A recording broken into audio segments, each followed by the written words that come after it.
टाकला होता गिरीश महाजन यांच्या संदर्भातला, काय नेमकी माहिती त्याविषयी समोर येते? खरं म्हणजे आता CBIने जी चार्जशीट दाखल केलेली आहे त्या चार्जशीटमध्ये स्पष्टपणे त्यांनी सांगितलेलं आहे कशा प्रकारे गिरीश महाजनांवर मोका लागला पाहिजे, गिरीश महाजनांवर खोट्या केसेस लागल्या पाहिजे, याकरता वारंवार गृहमंत्री म्हणून अनिल देशमुख यांनी त्या ठिकाणी दबाव टाकला आणि हे गुन्हे दाखल करायला लावले।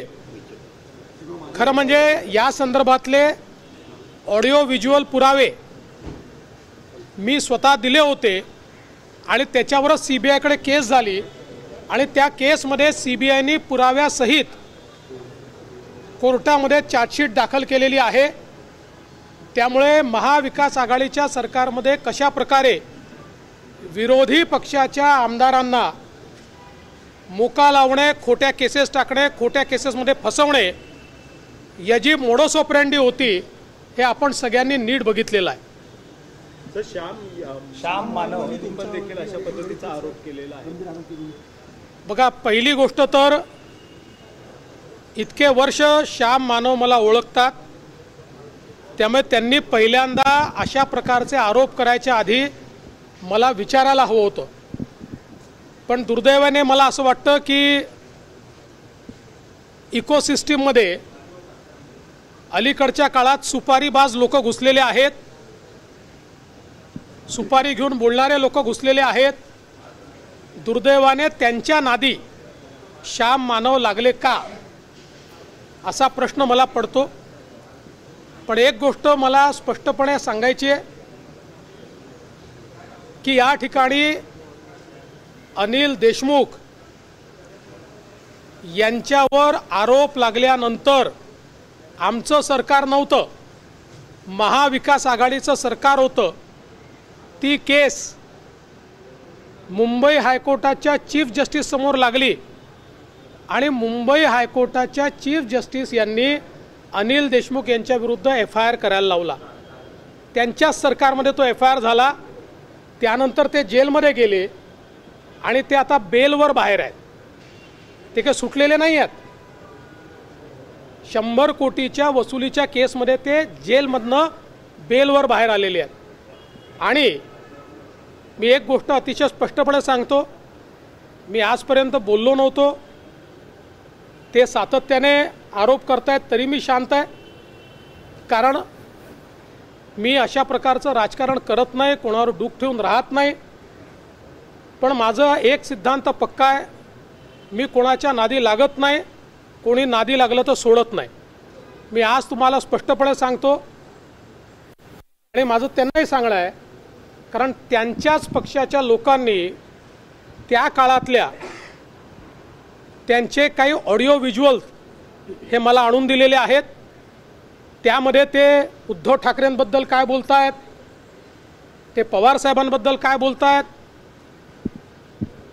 या संपूर्ण जे आरोप आज आमच्यावर लावतायत त्या संदर्भात ते काय बोलतायत, वाझेवर ते काय बोलतायत, या सगळ्या गोष्टी आहेत। माझ्यावर वेळ आली तर मला त्या पब्लिक कराव्या लागतील।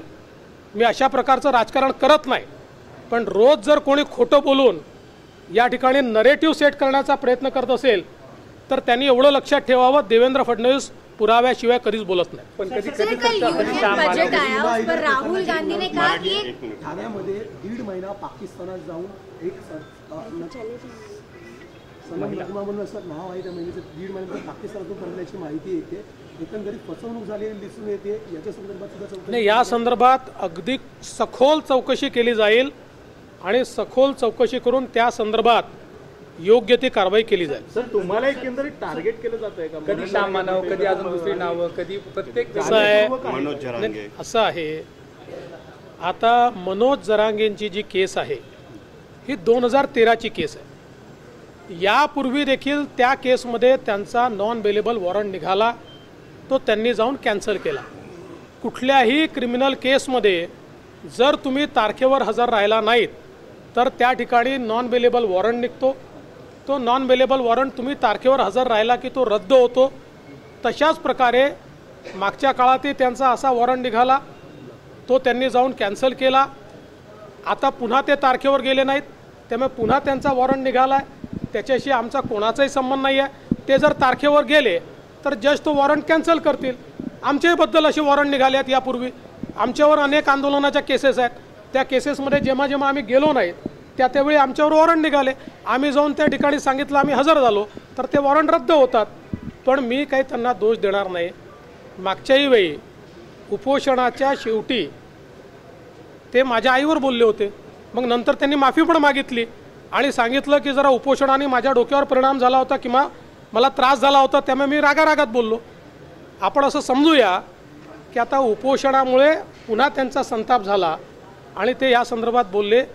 एवढंच सांगतो, ही एक नॉर्मल प्रक्रिया आहे. ज्या प्रक्रियेमध्ये क्रिमिनल केसमध्ये तुम्ही जर हजर झाले नाहीत तर तुमचा नॉन बेलेबल वॉरंट निघतो. तुम्ही हजर झालात की तो वॉरंट कॅन्सल होतो. युनियन बजेट आया हिंदीमध्ये सर इकोसिस्टीम कोण चालवतंय नेमकं? कारण सातत्याने तुम्हाला आता टार्गेट केलं जातंय. सरकार असताना देवेंद्र फडणवीस मी तुम्हाला प्रश्न विचारतो की देवेंद्र फडणवीसला टार्गेट कोण करेल? कोणाला फायदा आहे देवेंद्र फडणवीसला टार्गेट केल्यामुळे? जसं तुम्ही म्हणालात फक्त आणि फक्त टार्गेट एकच देवेंद्र फडणवीस. ही देवेंद्र फडणवीसची जी काही शक्ती आहे, लोकांचं प्रेम आहे, हे कोणाला समजतं? ते कोणाला घातक वाटतं? देवेंद्र फडणवीसमुळे कोणाला धोका आहे हे आपल्या सगळ्यांना माहिती आहे. त्यामुळे इकोसिस्टीम कोण चालवत आहे हे देखील आपल्याला माहिती आहे. हिंदीमध्ये युनियन बजेट